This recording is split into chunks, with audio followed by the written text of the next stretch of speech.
사랑하는 성교 성도 여러분, 한 주간 평안하셨습니까? 또 오늘 사모하는 마음으로 예배 자리에 나오신 여러분들에게 하나님의 귀한 은혜가 임하기를 간절히 소망합니다. 오늘은 대림절 두 번째 주일, 오늘 본문은 성서 일과에 따른 구약과 신약 본문 중에 이사야 말씀을 택해서 함께 은혜를 나누고자 합니다.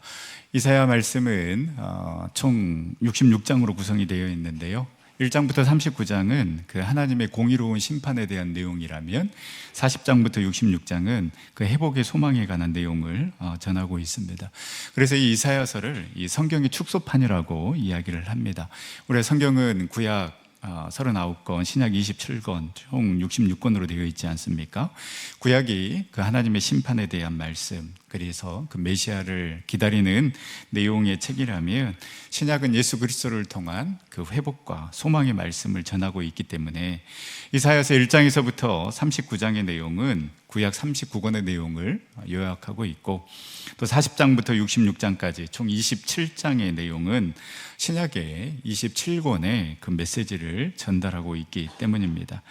이사야서 1장에서 39장은 그 이스라엘의 범죄에 대한, 그러니까 하나님의 심판에 대한 말씀이 선포되었다라면, 이 40장부터는 분위기가 확 바뀌게 됩니다.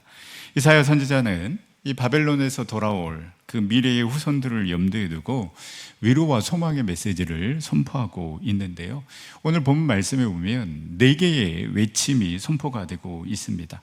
그 각 외침의 말씀들을 묵상하면서 우리 대림절, 우리는 누구를 기다리며 어떤 마음으로 나아가야 할지 묵상하며 은혜를 나누고자 합니다. 이 첫 번째 외침은 무엇입니까? 1절 말씀입니다. 너희의 하나님이 이르시되 너희는 위로하라, 내 백성을 위로하라. 이 말씀을 풀어서 해석하자면, 이스라엘 백성의 하나님이, 너희의 하나님이라는 것은 이스라엘 백성의 하나님이 선지자들에게, 그 하나님의 말씀을 대언하는 자들에게 이르되 너희는 위로하라, 내 백성을 위로하라 라는 말입니다.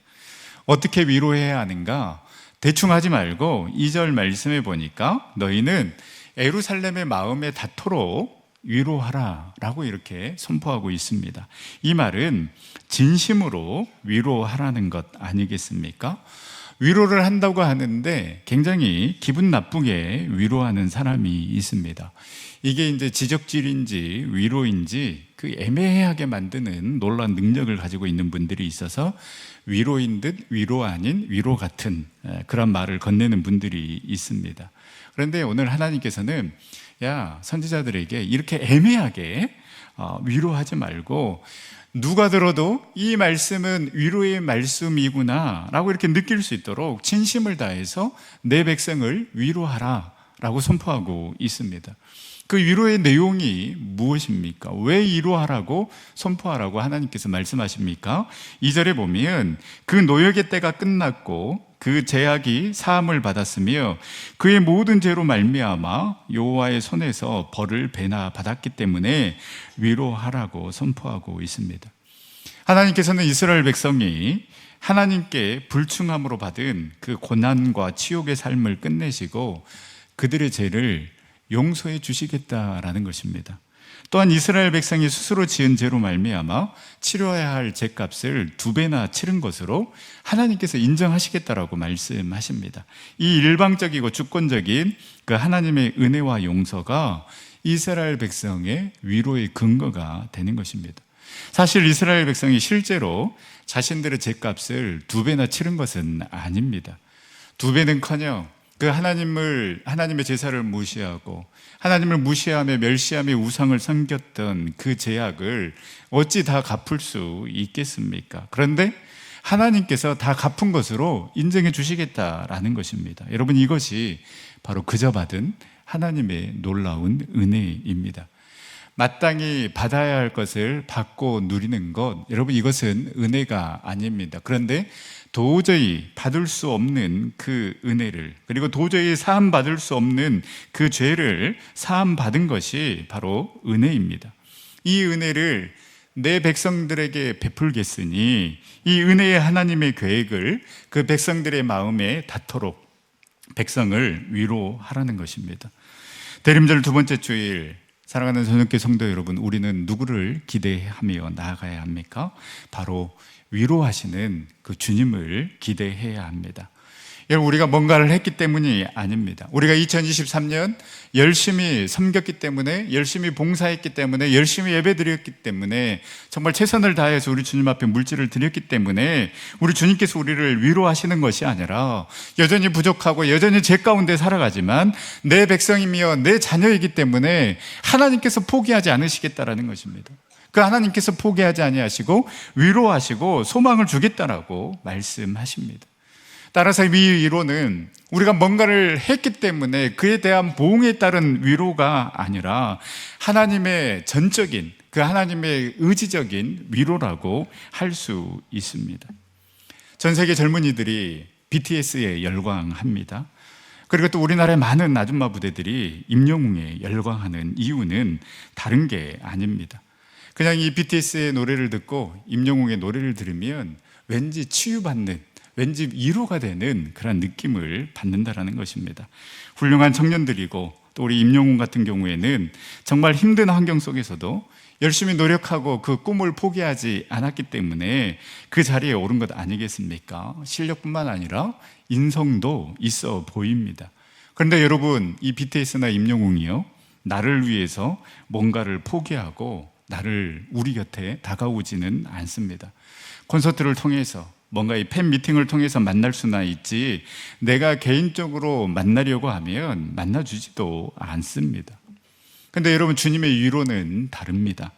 우리의 아픔과 고통을 체휼하기 위해 하늘 보좌를 포기하시고 인간의 몸을 입고 이 땅에 직접 오셨습니다. 그래서 바울은 빌립보서 2장 6절에서 8절 말씀에 보면, 그는 근본 하나님의 본체시나 하나님과 동등됨을 취할 것으로 여기지 아니하시고 오히려 자기를 비워서 종의 형체를 가지사 사람들과 같이 되셨고 사람의 모양으로 나타내사 자기를 낮추시고 죽기까지 복종하셨으니 곧 십자가에 죽으심이라. 하나님께서는 말로만 우리를 위로하신다고 하시는 것이 아니라 그 하늘 보좌에서 당신의 아들을 이 땅에 내려 보내셨습니다. 그리고 우리 주님은 자기를 낮추시고 죽기까지 복종하심으로 말미암아 십자가에 달려 죽으셨습니다. 이 길을 걸어가셨기 때문에 우리가 당하는 그 모든 아픔과 슬픔을 우리 주님께서 채울 컴패션 하셨기 때문에 수고하고 무거운 짐진 자들아 다 내게로 오라, 내가 너희를 쉬게 하리라고 우리 주님은 말씀하실 수 있는 것입니다. 위로가 필요한 시대에 살아가고 있습니다. 진정한 위로자를 찾아가야 위로를 받을 수 있습니다. 가변적인 것들, 변하는 것들이 결단코 우리를 위로해 줄 수 없습니다. 우리의 아픔과 고통을 경험해 보지 못한 분이 우리를 위로해 줄 수는 없습니다. 사랑하는 전성교 성도 여러분, 우리의 진정한 위로자 오직 우리 주님 한 분뿐임을 여러분 믿으시기를 바랍니다. 우리를 의지적으로 위로해 주시기 위해서 오셨는데 우리는 자꾸만 다른 것을 쳐다보며 다른 곳에서 위로를 얻으려고 하고 있지는 않습니까? 주님으로부터 오는 위로를 통하여서 우리가 힘을 얻고 다시금 일어설 수 있는 그러한 은혜를 경험하는 이 대림절이 될 수 있기를 간절히 소망합니다. 이렇게 내 백성을 위로하라고 선포한 하나님께서는 두 번째 선포할 말씀을 주시는데요, 그 말씀이 바로 3절에서 4절 말씀입니다. 외치는 자의 소리여 이르되 너희는 광야에서 여호와의 길을 예비하라. 사막에서 우리 하나님의 대로를 평탄하게 하라. 골짜기마다 더두어지며 산마다 언덕마다 낮아지며 고르지 아니한 것이 평탄하게 되며 험한 곳이 평지가 될 것이요. 하나님께서 우리 가운데 오실 수 있도록 그 마음의 길의 장애물을 다 치우고 깨끗하게 하여 평탄하게 하라는 것입니다. 제가 오늘 이제 날짜를 보니까요, 작년에 저희가 네팔 탐권 전성교회 헌당 예배를 드리러 네팔로 갔는데요, 딱 1년이 되는 날이더라고요. 이제 내년 2월 달에는 우리 청년부가 가서 또 이 네팔 탐권 전성교회 성도님들과 예배를 드리고 또 네팔에서 그 다양한 모습으로 섬기는 선교사님들과 함께 동역하며 귀한 사역들을 펼쳐나갈 텐데요, 여러분들이 기억하시고 기도해 주시기를 바랍니다. 작년에 이 네팔 선교를 생각해 보니까요, 그 네팔 탐코 전성교회에서 저희가 이제 토요일에 헌당 예배를 드리고 이제 카트만두에서 이제 포카라로 넘어가는 일정이었는데, 원래 이제 그 카트만두에서 포카라로 비행기로 가면 1시간이면 가는데 저희가 이제 버스로 이동을 했습니다. 그랬더니 9시간이 넘게 걸렸습니다. 그런데 그 헌당 예배 드렸던 그 은혜가 너무나도 커서 그 은혜도 나누면서 전혀 지루하지 않게 이 9시간을 보내면서 갔는데요. 한 가지 아쉬웠던 것은 이 도로가 비포장 도로였기 때문에 조금 힘이 들기는 했습니다. 그런데도 우리 권사님들이 너무 좋아하시더라고요. 왜 그런가 봤더니 이 비포장 도로였기 때문에 막 이 덜컹덜컹 하지 않겠습니까? 이리 흔들리고 저리 흔들리고, 이제 저희가 뭐 안전벨트도 하고 했지만은 굉장히 점프도 많이 했습니다. 그렇게 9시간을 가다 보니까요, 그 핸드폰의 만보기가 2만 보가 되더랍니다. 그래서 그 2만 보를 걸었다고 좋아하시더라고요. 제가 여러분 하루에 2만 보 걸을 수 있는 방법 알려드리겠습니다. 차를 가지고 비포장 도로를 달려보시기를 바랍니다. 그렇습니다, 여러분. 울퉁불퉁한 길 평탄하게 하고 험한 길 평지가 되게 해야 안전한 길, 편안한 길이 되는 것처럼 우리 또한 주님을 맞이하기 위한 그 마음의 준비, 영적 준비를 해야 합니다. 여러분, 집에 손님이 온다, 청소하지 않겠습니까? 중요한 분, 귀한 분이 온다, 그러면 여러분 더 신경 써서 청소하실 것입니다. 우리 집사님, 권사님들 보니까요, 이 대신방 하는 날이 집안 대청소하는 날이더라고요. 그래서 이 뭘 모르는 순수한 애들은 그 집이 깨끗한 걸 보고 목사님 매일매일 신방하시면 좋겠어요 라고 이렇게 이야기를 하는데, 그때 엄마의 표정을 제가 잊을 수가 없습니다. 여러분, 이 대림절 여러분 무엇을 준비하고 있습니까? 우리는 이 골짜기처럼 깊이 패인 마음, 그리고 산처럼 높아진 마음, 그리고 이 고르지 못한 이 마음을 평지가 되게 해야 합니다. 평탄하게 하지 못하고 평지가 되지 못하는 마음 때문에 여러분 나도 넘어지고 다른 사람도 넘어지게 하는 것입니다. 그리고 더 큰 문제는 그러한 그 거친 마음, 거르지 못한 마음, 또 강팍한 그 마음들은 바로 주님이 우리 마음 가운데 오시는데 방해물이 되는 것입니다. 주님은 여전히 오늘도 우리의 마음의 문을 두드리고 계시는데, 이러한 마음 때문에 우리의 마음을 열지 못하고 주님을 받아들이지 못한다라면 우리는 그 주님으로부터 오는 위로를 받을 수가 없고 힘을 얻을 수가 없게 되는 것입니다. 이 대림절 교만했던 우리의 마음이 낮아지기를 간절히 소망합니다. 우리의 거칠었던 마음, 고르지 못했던 그 마음들, 또 나의 모습을 감추려고 포장했던 그 마음들, 그래서 나뿐만 아니라 상대방도 힘들게 했던 그 마음들이 산산이 깨져서 평탄하게 되기를 간절히 소망합니다.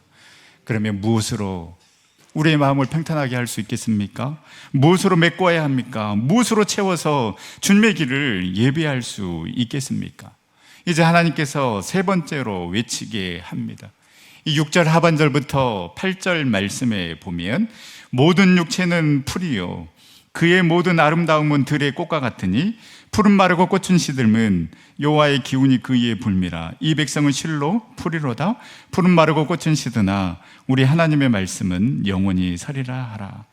여기에서 이 풀과 꽃은 1차적으로는 아수르와 남유다를 멸망시킨 바벨론을 지칭합니다.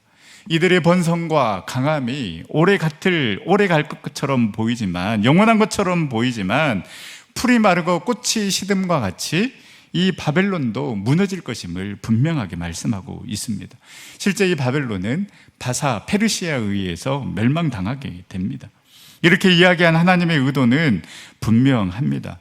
이스라엘 백성들에게, 야, 너희도 그 다윗과 솔로몬과 같은 그 엄청난 그 부럽지 않는 그러한 강성대국을 보내지 않았느냐. 그런데 그 하나님의 말씀을 듣지 않고 우상을 섬기며 타락했을 때 너희들이 어떻게 됐는지 너희들이 경험하지 않았느냐. 하나님 앞에 영원한 것은 없다. 그러니 그 썩어 없어질 것 의지하지 말고 영원한 하나님의 말씀을 의지하며 너희들 살아가라고 분명하게 하나님께서는 선포하고 있는 것입니다. 풀이 마르고 꽃이 시든다라는 것, 영원하지 않다라는 것입니다. 여러분, 왜 우리가 허무함을 느끼게 됩니까? 만약에 우리가 추구하는 돈, 권력, 명예, 아름다움, 여러분 이런 것들이 영원하다라면 우리는 결코 허무하지 않을 것입니다.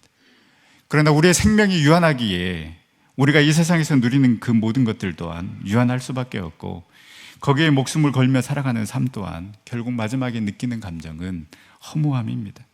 그래서 성경은 우리의 인생의 한계를 분명하게 이야기하고 있습니다. 시편 39편 5절 말씀, 주께서 나의 날을 한 뼘 길이만큼 되게 하시며 나의 일생이 주 앞에는 없는 것 같사오니 사람은 그가 든든히 서 있는 때에도 진실로 모두가 허사뿐이니이다. 야고보서 4장 14절 말씀, 내일 일을 너희가 알지 못하는도다. 너희의 생명이 무엇이냐? 너희는 잠깐 보이다가 없어지는 안개니라. 왜 성경은 이것을 우리에게 알려주고 있습니까? 교만하지 말라는 것입니다. 뭐 이루었다고 잘 나간다고 우쭐대지 말라는 것이고, 하나님 자리에 올라가지 말라는 것입니다. 이 모든 것들 다 안개와 같이 다 사라질 것이다라는 것입니다. 그러면 우리가 어떻게 해야 됩니까? 영원한 것을 붙잡아야 하는 것입니다. 변하지 않는 것을 바라봐야 하는 것입니다. 바로 그것이 무엇입니까? 푸른 마르고 꽃은 시드나 하나님의 말씀은 영원히 서리라. 버락 오바마 대통령이 가장 존경하는 철학자가 에머슨이라는 철학자였다고 하는데요, 이 에머슨의 글이 성경 다음으로 자신에게 큰 힘이 되었다라고 말한 적이 있습니다. 이 19세기 철학자 라프 알도 에머슨을 연구해온 이 서동석 교수가 삶의 만족은 어디서 오는가라는 책에서 이 에머슨이 이렇게 이야기를 했다고 합니다. 세상에 영원한 것은 아무것도 없다. 한때 전 세계를 통일한 것 같은 그러한 위세를 지녔던 로마 제국, 몽골 제국 등 동서양의 어떤 대제국도 통치 기간의 차이만 있었을 뿐 영원하지 않았다. 그리고 모든 유기체는 생로병사의 흐름에서 벗어날 수 없다라고 이야기를 하면서 다음과 같은 이야기를 했는데요, 자신이 소유한 것이 영원하지 않다는 의식을 갖는다면 그만큼 집착에서 벗어나 보다 큰 생명활동에 참여할 수 있다라고 이야기를 했습니다. 자신이 소유한 것이 영원하지 않다라는 의식을 갖는다라면 그만큼 우리는 집착에서 벗어날 수 있다라는 것입니다. 우리가 집착에서 벗어날 수 있는 방법은 무엇입니까? 내 소유뿐만 아니라 내 생명까지도 영원하지 않다라는 것을 인식하게 될 때 여러분, 우리는 집착에서 벗어나게 되는 것입니다. 그리고 더 나아가서 생명의 주인이신 그 절대자 앞에, 시간의 주인이신 그 하나님 앞에, 물질의 주인이신 그 주님 앞에 나아갈 수 있게 되는 것입니다. 그리고 푸른 마르고 꽃처럼 시들어버린 것들을 의지하는 것이 아니라 마르지도 시들지도 않는 그 영원한 하나님의 말씀을 붙잡는 삶을 살아가게 될 것입니다. 사랑하는 전성교 성도 여러분, 이 대림절 기간에 정말로 저희가 썩어 없어질 것을 붙잡고 바라보며 그것을 향해 달려가는 삶을 살아가는 것이 아니라 변치 아니하고 시들지 아니한, 그렇지만 우리를 살리는 그 영원한 하나님의 말씀을 붙잡고 나아갈 수 있는 이 대림절 기간이 될 수 있기를 간절히 소망합니다. 마지막 네 번째 외침은 9절입니다. 아름다운 소식을 전하는 자여, 너는 높은 산에 오르라. 아름다운 소식을 예루살렘에 전하는 자여, 너는 힘써 소리를 높이라. 두려워하지 말고 소리를 높여 유다의 성읍들에게 이르기를 너희의 하나님을 보라. 힘써 소리를 높여서 두려워하지 말고 유다 성읍들에게 하나님을 보라고 외치고 있는 것입니다. 그렇습니다. 우리는 하나님을 바라봐야 합니다. 우리 주님을 바라봐야 합니다. 풍랑이 일던 바닷가에 주님은 베드로에게 물 위를 걸어오라고 하셨지만, 그러나 베드로는 바람을 보고 무서워서 물에 빠져갔다라고 기록하고 있습니다. 주님은 우리의 풍랑 가운데, 우리의 문제 가운데 여전히 서 계십니다. 그래서 두려워하는 우리에게 두려워하지 말라고, 나를 보고 나에게 오라고 말씀하시지만, 그러나 여러분, 우리는 주님보다 더 문제를 더 크게 보고 상황을 더 크게 보다가 나 스스로 베드로가 물에 빠져나갔던 것처럼 우리도 스스로 더 큰 문제에 빠져 들어가고 있지는 않습니까? 우리 주님은 말씀하십니다. 믿음이 작은 자여 왜 의심하였느냐. 다른 번역으로 직역하면 약한 믿음이여 왜 망설이는가? 라는 걸 해석할 수 있습니다. 사랑하는 전성교 성도 여러분, 우리가 망설이지 말고 흔들리지 말고 의심하지 말고 다시 믿음의 눈 들어 우리 주님을 바라볼 수 있는 저와 여러분들 삶이 될 수 있기를 간절히 소망합니다. 여전히 절망적이고 어디 하나 소망이 보이지 않습니다. 예기치 않는 풍랑은 계속해서 우리에게 다가올 것입니다.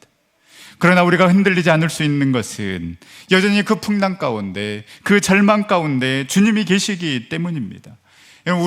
우리만 흔들리지 않으면 됩니다. 우리만 망설이지 않으면 됩니다. 우리만 의심하지 않으면 됩니다. 바람을 보고 무서워서 빠져가는 베드로에게 우리 주님은 즉시 손을 내밀어서 그 베드로를 붙잡아 주셨던 것처럼 이제 우리의 할 일은 즉시 우리의 주님의 손을 잡고 주님을 바라보면 되는 것입니다. 시편 62편 1절에서 2절 말씀, 나의 영혼이 잠잠히 하나님만 바라미여 나의 구원이 그에게서 나오는도다. 오직 그만이 나의 반석이시요 나의 구원이시요 나의 요새이시니 내가 크게 흔들리지 아니하리로다. 우리 주님을 바라보는 자 크게 흔들리지 않을 것입니다.